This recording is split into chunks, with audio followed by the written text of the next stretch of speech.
What's good, YouTube? This is Boxingwave, and we are back with another video. This is going to be my third video on these two fighting, Canelo Alvarez and Terence Crawford. Again, it's going to be next Saturday, September 13th. I will be going live, and it's going to be on Netflix. Okay. If you didn't know, I did create a playlist for all of the content that I've done on this fight leading up to this. After today, I'm going to take maybe a day or two break from these two.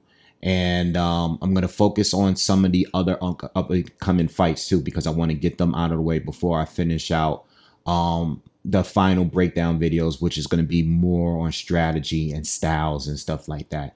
The next couple of videos that I do on Terence Crawford and Canelo Alvarez is going to be more directed to the strengths and weaknesses of both. And we're going to get more on the technical stuff instead of just talking about resumes and weight like this. This video here is going to piggyback off some of the things that I've said yesterday. And we're going to talk more into weight and stuff. But in the middle of this, I'm going to do a breakdown for Inoue and MJ Akhmadaliev, which is also coming up. It's the very next day after this fight, which I will be live for that as well. And then maybe I can try to get into a little bit of the undercards predictions for this card as well. All right. So, and then we'll go right back into talking about this fight here between Crawford and Canelo. All right. So, to start out, I did read your comments, and I know it was going to be a controversial video. Not that I was aiming it to be, but you know, when we are breaking down fights and we are talking resumes, when I looked at the comments, one thing I noticed that a lot of the comments just reacted off the title, which is a thing that people have been doing for years, which is whatever. I don't really think it's that serious. You know, when people react, there's times where I posted a video and within seconds of me posting a video, people left comments. You know what I mean?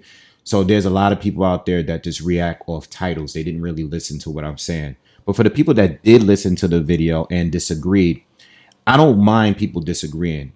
But what I would like for to have with people, and I normally do, is more engagement and explanation. Like if you disagree, explain why I'm wrong instead of just throwing insults or just saying things that I did not say.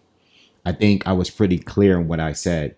I said in this video, we're comparing the last 6 opponents and we're comparing talent.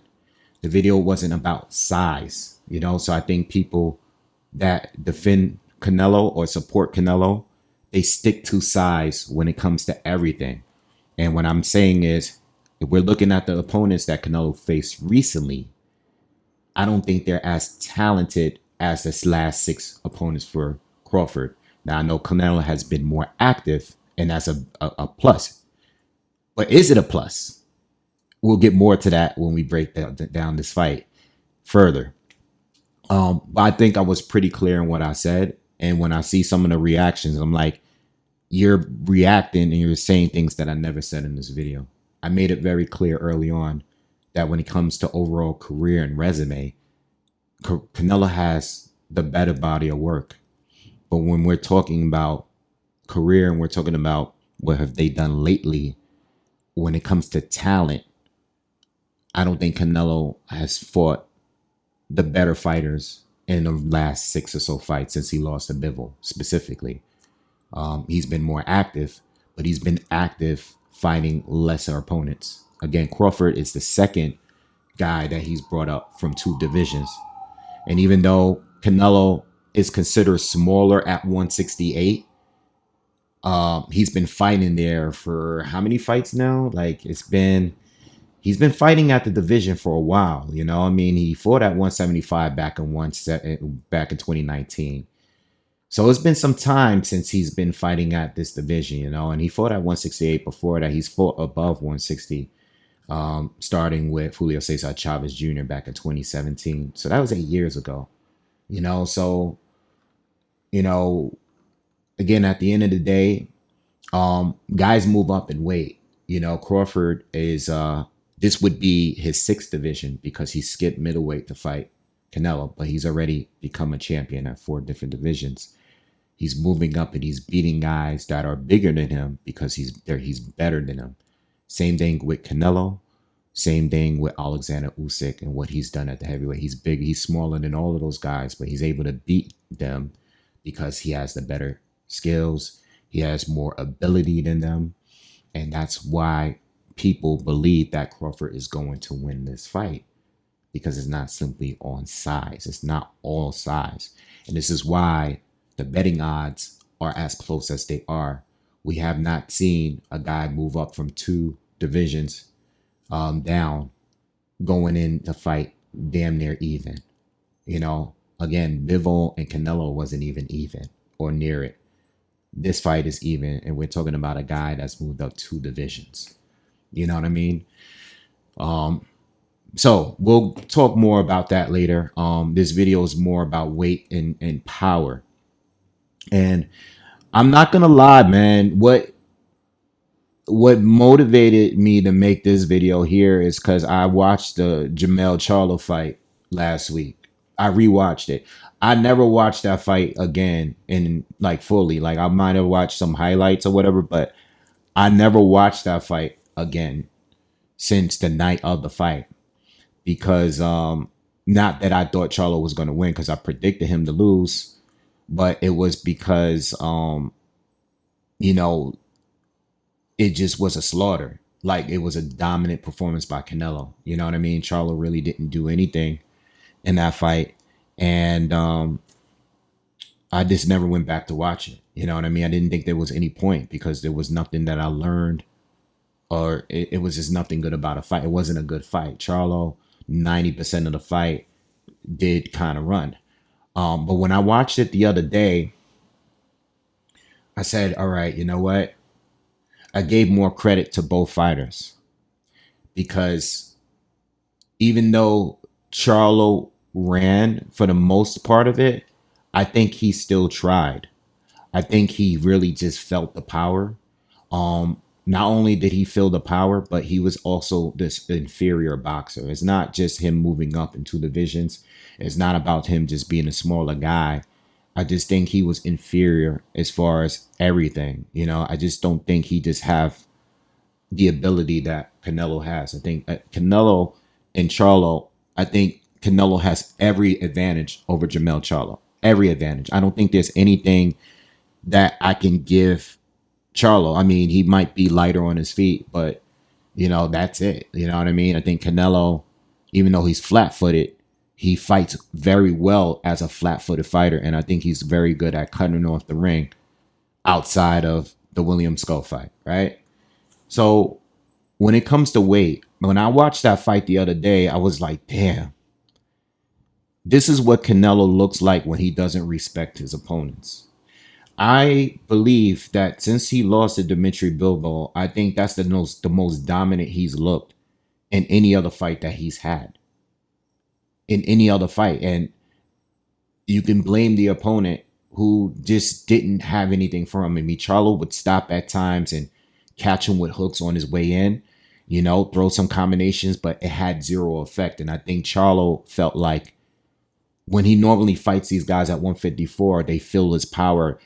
His power is so much more effective. And when he saw it didn't have any effect on Canelo, he decided to say, like, I'm not getting knocked out by this guy, which is what he said after the fight was over. He basically was like, I'm not going to get knocked out by Canelo. He felt the hooks, he felt the body shots, and he just got up out of there, you know? And I think a lot of people that have Canelo winning either by decision or knockout, they're looking at this fight the same way. I mean, I'm even looking at the fight the same way. It's like, man, like, I know Crawford is good, but what happens when he gets hit? How is it going to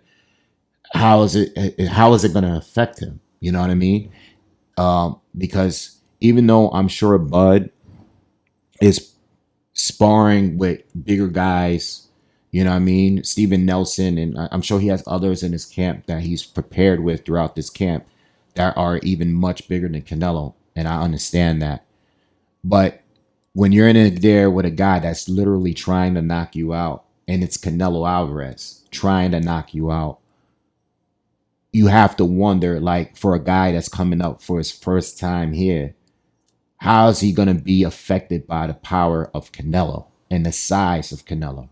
You know what I mean? It is a factor. And I know people want to act like size don't matter. It does matter. It's not everything, but it does play a role in these fights. And even if you think a fighter is more talented, the gap is closed once the fighter is bigger than you and hits harder than you. You know what I mean?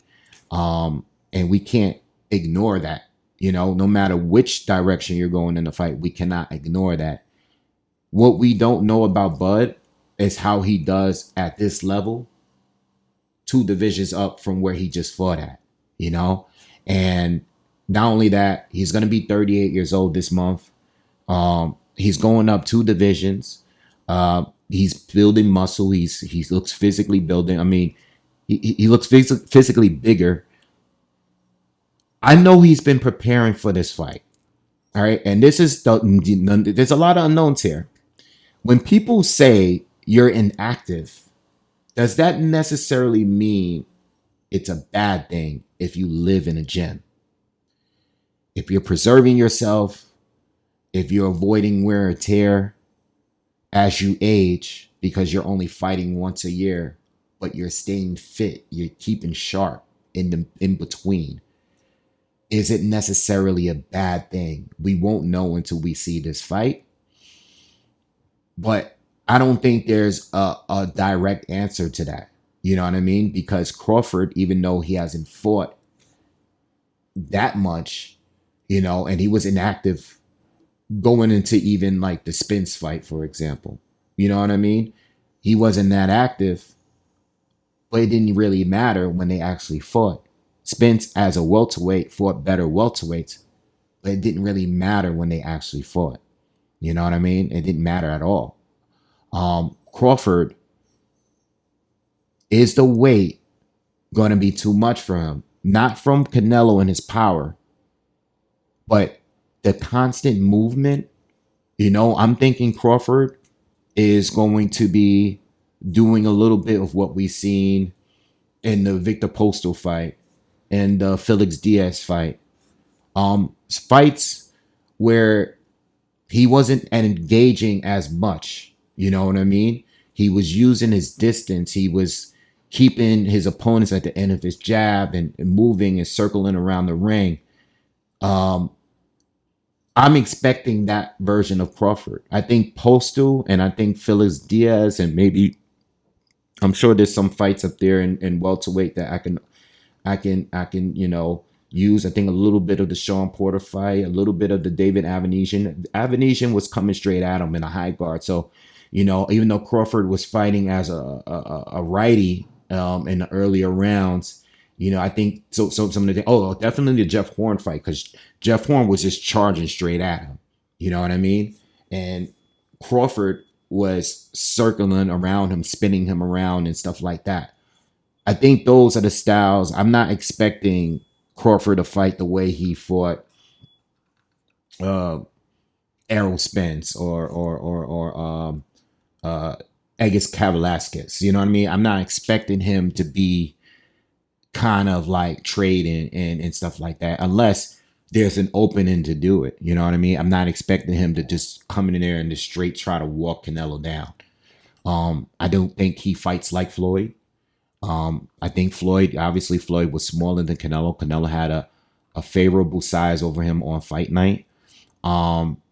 But Floyd's different. You know what I mean? I think Floyd and him being a master at that Philly shell, I think it was a big advantage for him. You know what I mean? And not only that, Canelo wasn't as much of a dog at that time. I think Canelo tried to outbox Floyd. It wasn't really being that aggressive. I think he was trying to out counter Floyd, which wasn't a bad choice of strategy in that fight. I mean, it was a bad choice of strategy, in my opinion. So I think when it comes to Crawford, I think he's going to use his movement. But even though you've been structuring and building your body to be fast and to be strong and be able to move so fluidly like we're used to seeing you, you're finding things, you're going to find out things about yourself at this age while you're in the ring with him. You know what I mean? we really don't know. You really don't know until you're in there, you know? And I'm basing that off what I've seen over the years. I've been watching boxing my whole life. There's a lot of fights we thought that certain fighters, based on what we seen them do in the past, was gonna look good until they was actually in the ring in that new division, you know, whether they were coming down and being drained or whether they were going up and fighting a bigger guy.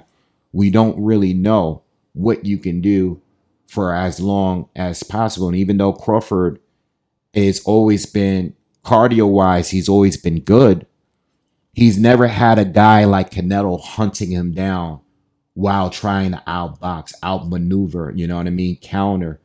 Um, and again, Crawford what makes him different from a guy like Floyd, for example, or even Alirez Lanley Lara is that Crawford is he's more willing to engage. He's trying to stop you. He's not like he can pot shot and move and box that way, and I expect that. But he's more like he likes to throw flurries. You know, he takes his chance. He leads with power shots. You know, he's more with his angles and stuff. He takes bigger risks, and this is what gets him caught. And I'm gonna talk more into detail about that when I do the pros and cons of both. But Crawford is a risk taker. You know what I mean? And even if he tries to fight as cautiously as possible, you're not going to win the fight trying to be like Lara. You're not going to win the fight trying to be like Jamel Charlo. You're not going to win the fight fighting like William Skull. You will have to engage. He's just going to have to find that fine line of engaging but not over engaging and not under engaging. You know, but in the meantime, he has to worry about not getting knocked out by Canelo, because a right hand from Canelo can easily put you down. Now, Canelo hasn't been stopping guys, but he's still been able to put guys down. It's kind of like when Manny Pacquiao, when he was getting closer to that older age, he went a long period where he stopped stopping guys. He was still knocking guys down. Like I think he knocked out Chris Algieri like 6 times. He just couldn't quite put him away. You know what I mean? So I think when it comes to weight, when you look at Jamel Charlo and we seeing that Canelo can just ragdoll him, hit him, and his whole body is shifting, even when you're blocking, you gotta take that into some concern there. And you have to acknowledge like weight is a factor and power is a factor, you know, and even when the man is hitting you and you're blocking him, it's still gonna hurt. You know what I mean? Canelo, what he's done to Callum Smith, you know, I think there was a level where like you had Bivol. Bivol was obviously at a top tier level too. So it wasn't as effective with Bivol. Bivol, you know, when Canelo fought Bivol, that at 175, he probably just went up too much. It got to a point where his power wasn't effective. You know what I mean? And even though Crawford's been a puncher, it gets to a point where your powers is not going to be that effective. And Canelo found that out when he fought Bivol. Because we know how Bivol can look when a power is effective. We saw the Better BF fight. Better BF was destroying this guy's arms and gloves. You know, Bivol said something.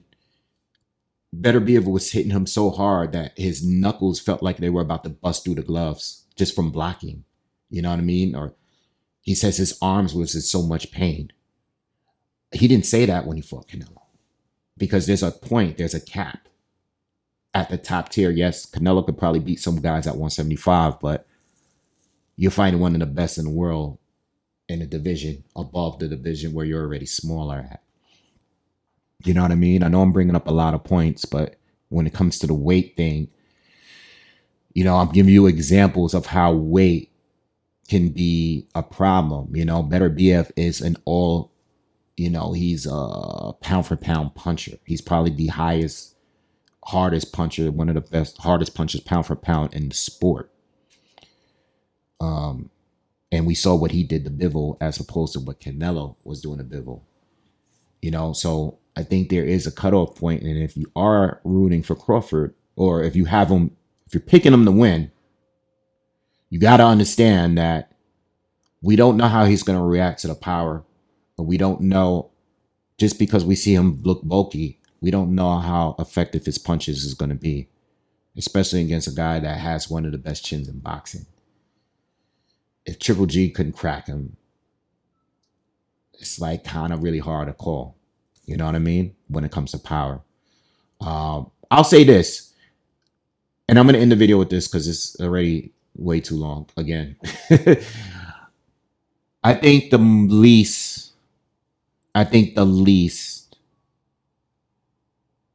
likely outcome of this fight is Crawford winning by knockout. I know people are saying that, but you're not going to have, when I'm ready to do my final prediction, that's not going to be one of them. I don't believe that Crawford is going to be stopping Canelo Alvarez. All right. I think that's the least likely. I would expect Crawford to win on points, or Canelo to win on points, or Canelo to win on knockout, or to be in a draw before I see Crawford winning by stoppage. I think that's the least likely outcome of this fight. All right. And I think size has a lot to do with it. So size is a factor, and we just got to wait and see how Crawford is going to have to deal with someone hunting him down, especially because he does get hit, you know? All right. So we'll talk more again. Next couple videos, I would like to do a video on Inoue and MJ and some other stuff that's going on in boxing. I'll probably do like a 2-day break, do some other content, and then we'll get right back into this as we get into the week. And then I'll give you a final prediction probably midway through the week, and we'll go from there. All right. Anyway, y'all subscribe to the channel. I'll see you guys later. Be sure to check the playlist where all my content is at. And I'm out. Peace.